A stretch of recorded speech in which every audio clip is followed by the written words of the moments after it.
This is Rev Don Lewis coming to you from beautiful Metaverse. And I've noticed that my introduction seems to be getting cut off, so I'm trying to find exactly when to say that, but I'm going to say it again in case it was cut off. Hello, this is Rev Don Lewis coming to you from the beautiful Metaverse, and more particularly from beautiful Danville, Illinois, the homeland of the Corellian tradition. And welcome to Midday with Reverend Don. And as you know, whatever format you may be seeing this in, if you type your questions or comments on that platform, they'll appear here in my chat room and we can interact directly, which for me is one of the best parts of this daily broadcast, getting to talk to you directly. And I very much enjoy these conversations. I enjoy this time with you. Hello to Janet in the chat room. Good to see you, Janet. And I'm pleased that we have so many people joining us daily. And I'm hoping that we can have more people join us daily as we go forward. One of the things that I've decided, or been advised and decided that I should do, is I really need to talk about what I'll be talking about on any given day. So I'm looking at setting up some subjects that will be the plan to talk about on a given day. Hello to Mary in the chat room. Good to see you, Mary. Not that I may not, hello Bradley in the chat room. Good to see you, Bradley. Not that I may not depart from these. Hello, Michael in the chat room. But it will give us a place to start. And so watch for that change in future broadcasts. And again, just because it has been said doesn't mean it can't be changed. If you're here and we're talking and you have something you want to ask about, but it will give us a place to start our conversations. Hello to Anna in the chat room. And I figure we'll see what all different things we can talk about. There are so many, but what I would like is if you would recommend what you would like to hear me speak on. And I will take that into account. I'm thinking today I'm going to talk a little bit more about leadership. But once you create the event, it's hard. I found it hard to go back and change the description, so we didn't say that today. But I think that's what we'll talk about. Hello to Brenda in the chat room. And also, I noticed something about the camera, about disframing.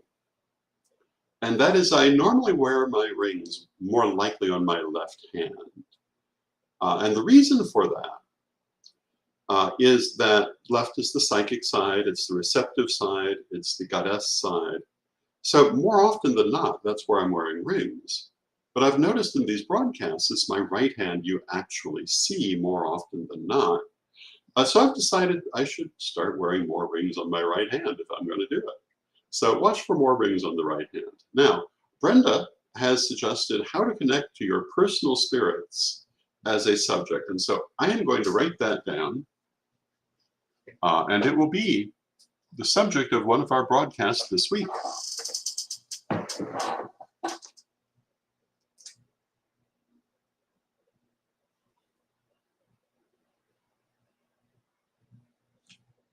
And maybe we'll make this into a mini class. And we shall, at the very least, have fun conversations about these things. And I think I will make that for tomorrow. And hello to Aiden in the chat room, who says that they're looking forward to that subject. But there are more comments that I missed.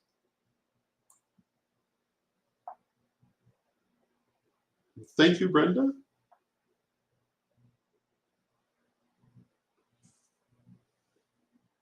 Brother Tuvsiata, which I may not be pronouncing correctly. Now, Anna says, I would like to understand more about being a Corellian. I'm a regular pagan Wiccan. Not sure I completely understand Corellian culture. What do I need to know to understand Corellian culture? Let me write that down.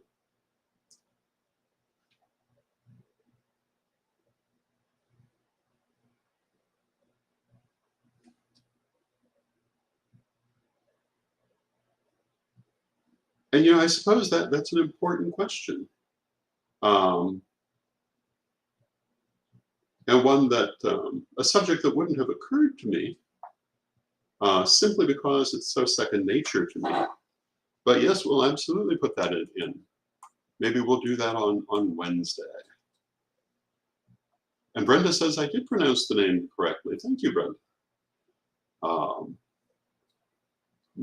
pronunciation can be hit or miss depending um, on a number of things, including the fact that people just don't have universal pronunciation. But I'm usually pretty good. I have a broad background. So we will add those for Tuesday and Wednesday of this week. And please bring forward more subjects. As I was saying, I thought we would talk maybe a little bit more about leadership today as we go, because we were talking about leadership the other day. And, I've talked in so many different forums lately. I'm not entirely sure what I've said where. Saturday night, we had the Evening with the Corellian Ancestors on my Patreon. And my goodness, that was a wonderful event. It ended up going 3 hours or slightly over. To the point that we had to end it because we were all so tired. But as an evening, it was wonderful. And, in its way, it touched on leadership here and there. Hello, Lori, in the chat room. Good to see you, Lori. And, we decided that one evening with the Corellian Ancestors was not enough, and that we will be repeating this at my Patreon. It's open to all the patrons. And if you would like to join my Patreon, you can find it at revdonlewis.com. And Lori and Mary Cavalcante in the chat room, Lori Blackman, Mary Cavalcante were both there, and they both said that they loved it. And Mary says it was fun. It was fun. The Corellian Ancestors, as Lady Bitterwind once put it, were a bunch of rounders, meaning they were people who loved life and tended to take it on pretty frontally.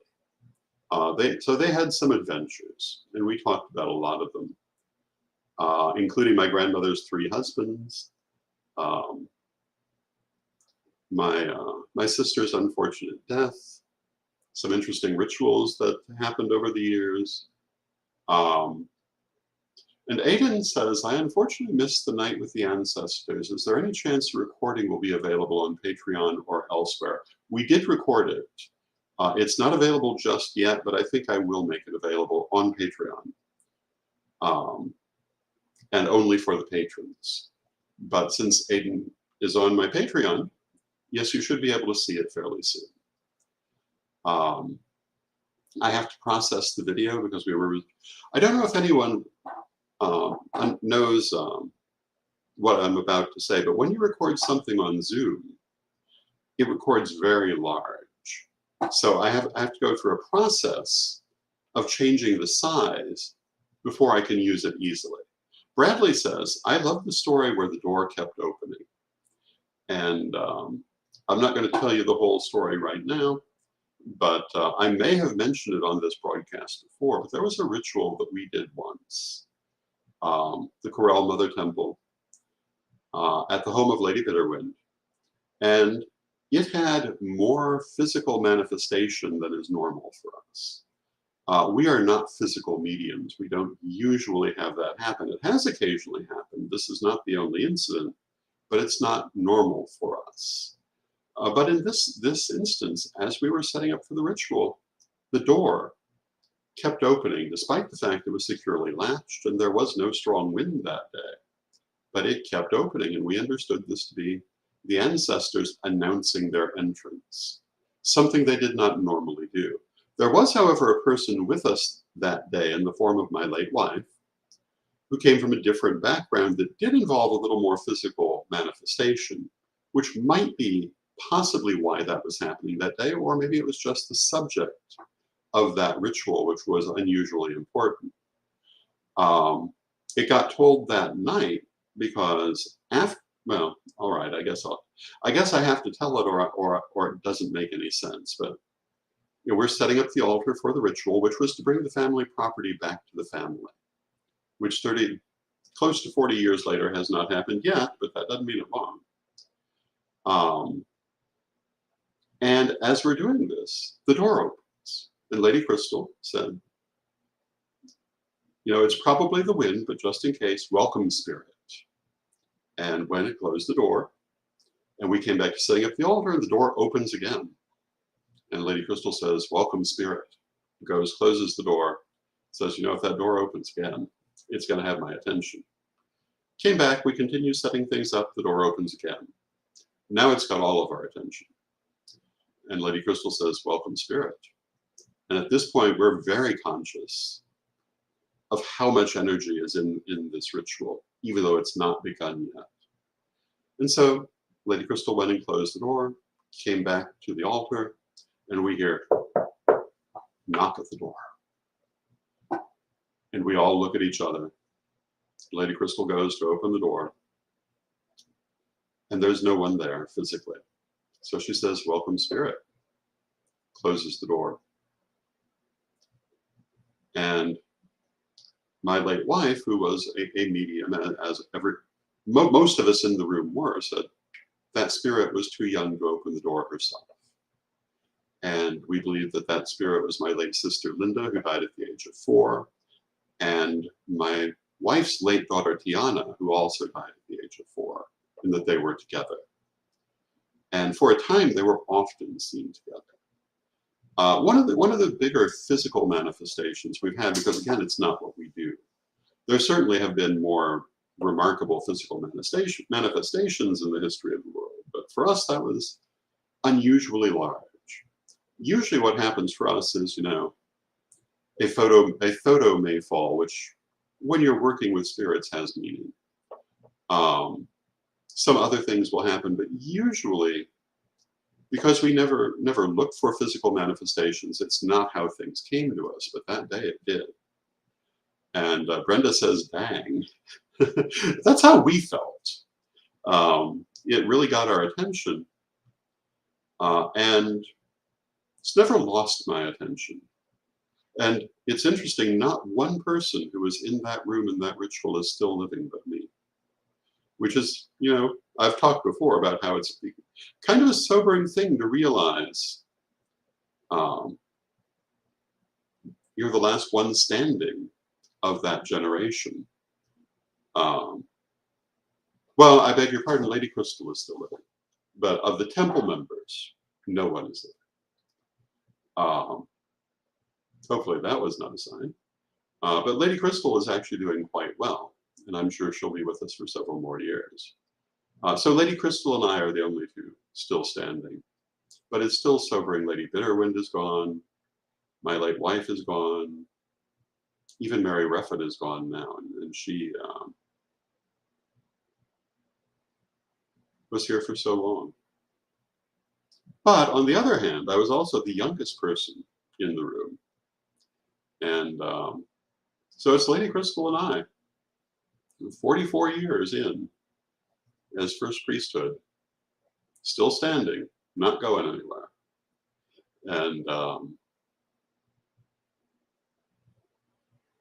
And hopefully that was merely a slip of the tongue.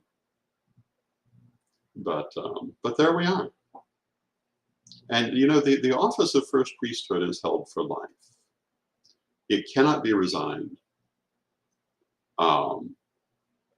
Once properly conferred, which involves the vote of the Witan, it cannot be removed, at least not by any mechanism currently existing. But you can retire in office and propose a coadjutor. And currently both Lady Crystal and I have coadjutors, co-regents, who are handling those daily affairs, and they have all the dignity of that office, and presumably would be confirmed by the Witan after our death, but only after our death. That's how that works. It's how it's always worked.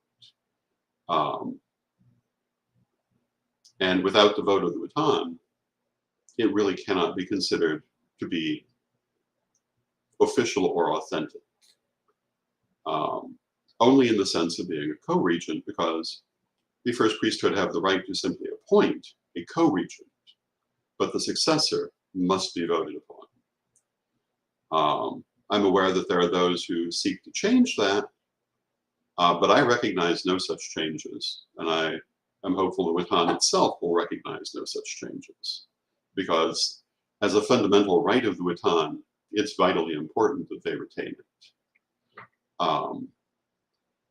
And Lady Crystal and I are both quite dedicated to making certain that that, in fact, remains the case. Simply having retired in office does not in any way lessen either of our commitment to the tradition and to its people. And speaking of leadership, that's part of what leadership is about.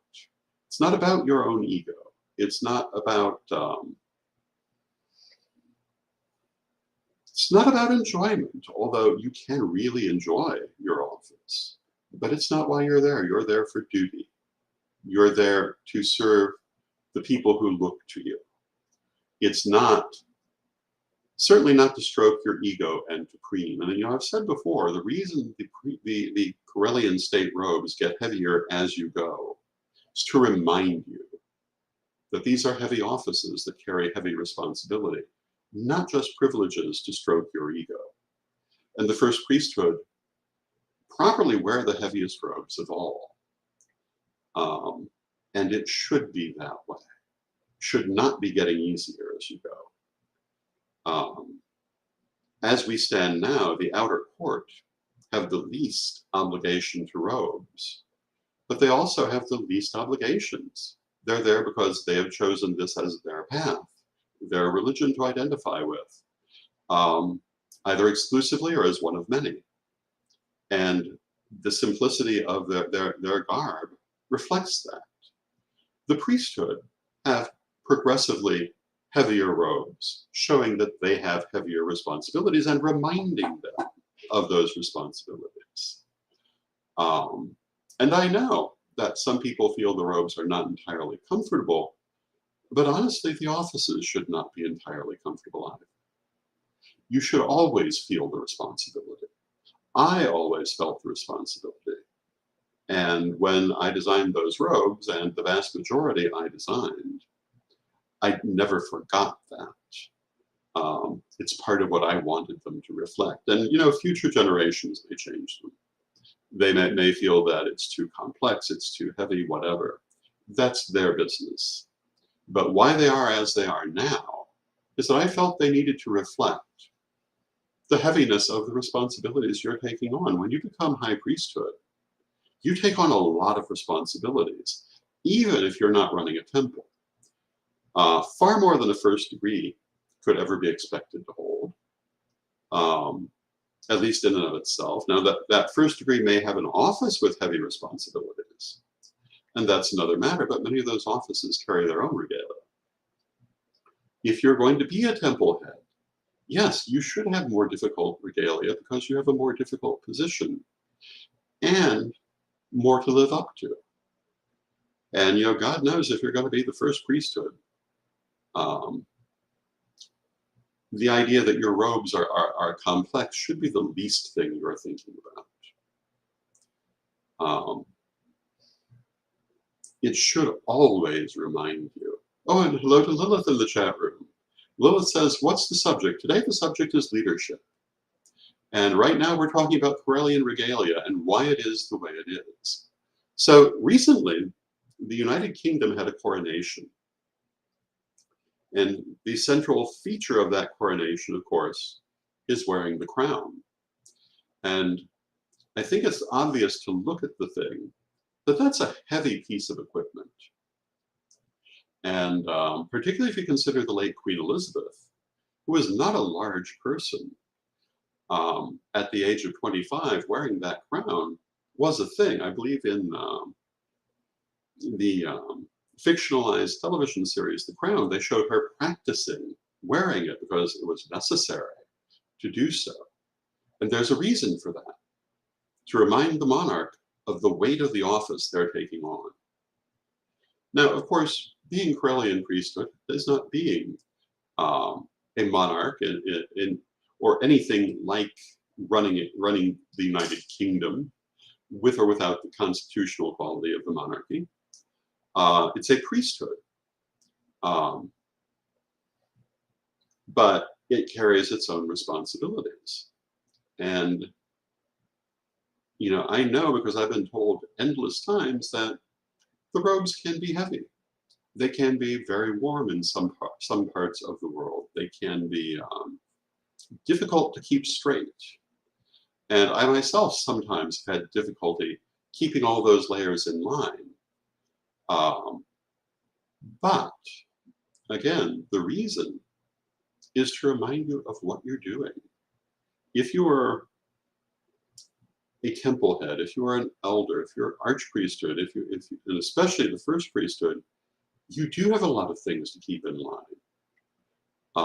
Having to think about those robes should only remind you of your duty to the people, which is the reason you're there. Without the members, what would we need all these priesthood for? Without the members, why would we need archpriesthood or elders, let alone first priesthood? There'd be no point. And yes, we were once a small familial tradition, but we still had members, and the leadership still had responsibility. If anything, they felt it just as keenly or more so then. And it's something we cannot forget. And, you know, in the degree books, we talk about how leadership is part of a social contract. We talk about the social contract, I think, in general terms, but in particular in how we live. Everything in life is part of a social contract. And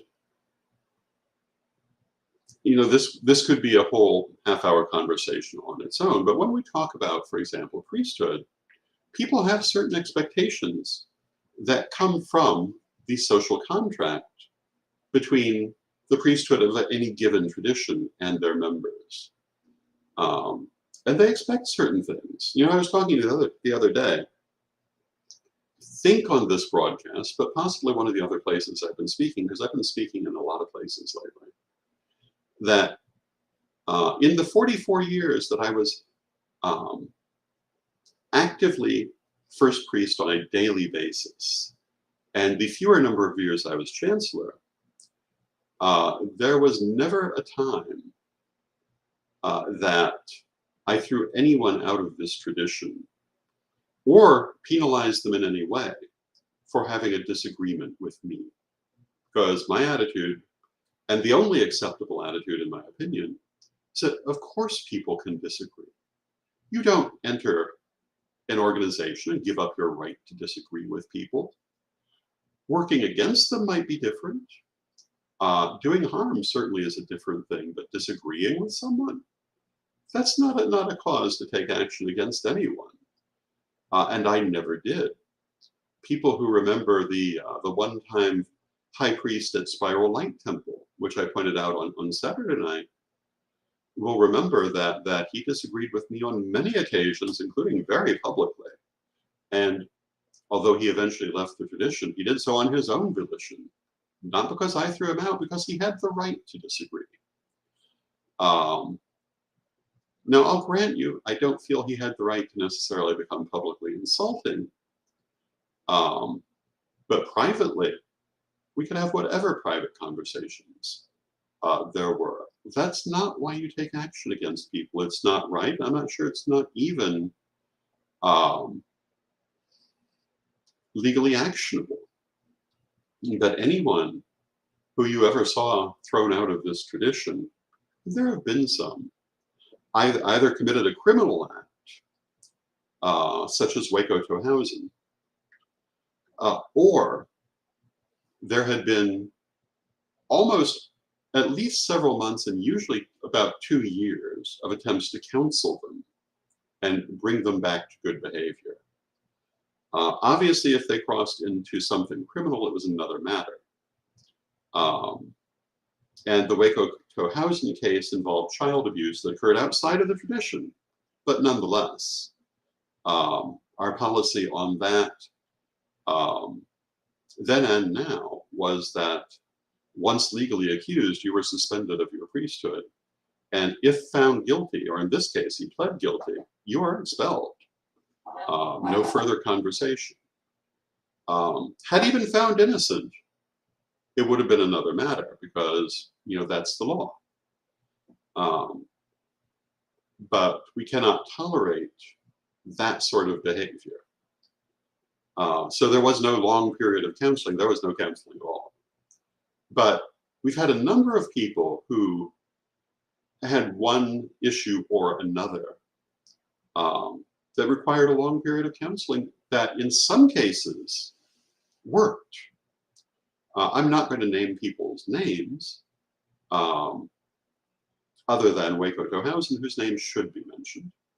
But some of the people in these situations, what they were doing was disturbing the serenity of the tradition or other comparable things, not necessarily things that had any laws against them, but they violated our internal rules. But they didn't get thrown out without a lot of counseling. And this is what you do when you're in a position of leadership. You try to resolve matters, not throw temper tantrums, not just lash out at people. If you're a leader and you're lashing out at people, you're not a leader at all. It's not what you do.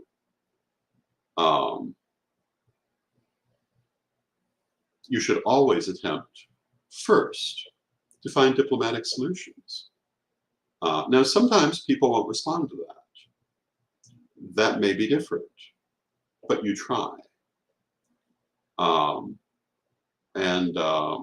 Hello to Alicia in the chat room. Hello to Brian. Hello to Kelvin in the chat room. And Brian says, discourse and conversation is normal in my opinion. It's normal in my opinion too. And you should always be respectful in your conversations. But even a heated conversation is not a reason to punish someone in an organization. And I'm referring to my successor, Stephanie Neal, in these conversations. I am utterly ashamed of her behavior. I am more than let down by her behavior. I am ashamed to have nurtured her career so long, to have taught her so long, and see her behave so badly behind closed doors. So there, I've said it, and take it for what it's worth.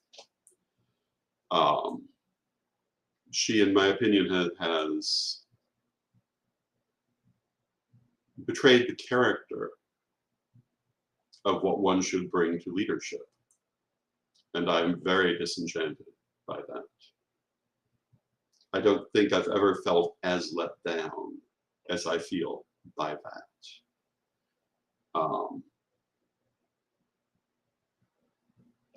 And these are why.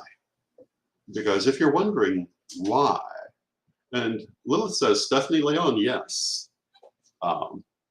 Yes, that's exactly who I'm referring to, Lilith.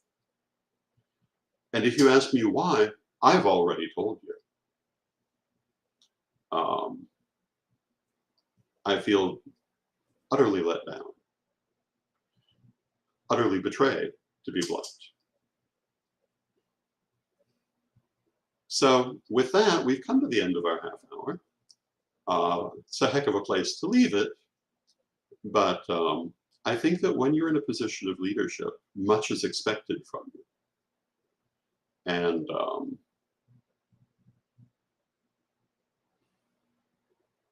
I think it's only right that it should be.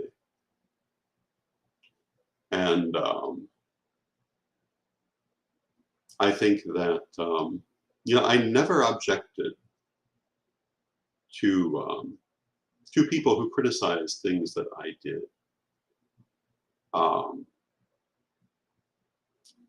I could indicate situations, most of you wouldn't know them. But those of you who remember Davron, obviously we were butting heads long before the things he had done became clear. But as long as it was only butting heads, he had every right to butt heads with me. as long as he accepted um, the chain of command in the organization, he had every right to disagree with things. The aforementioned gentleman of Spiral Lake Temple, he had every right to say he didn't think I was doing things the way he would do them, the way he thought they should be done. Everyone had that right.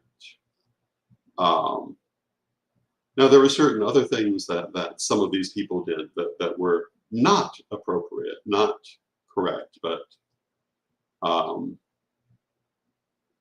just disagreeing with people should not be a career ender. And you should always seek out diplomatic solutions, especially when they're handed to you on a silver platter. But Calvin says, learn to agree to disagree and move on with peace and love. Yes, especially when it's obvious you can achieve this end. It just totally baffles me why certain things have been done as they were done. And I never expected the actions in my own direction that have been taken. I think it's unfortunate. Doesn't affect me. I mean, I am retired in office. I will stand on that, but I absolutely did intend to retire and go on with my own life. And that's exactly what I intend to do. And I retired in office and will continue in that vein as well, no matter what anyone else does. But I was not intended to do anything but be broken and ruined by certain acts that were taken and sidelined from the situation being discussed. And I can only speculate people are a little surprised that didn't happen. But nobody ever made money betting I was going to go away. And today is not going to be that day. Except that we're at the end of our half hour, so I do have to go away till tomorrow. But I love you all. I thank you for being here.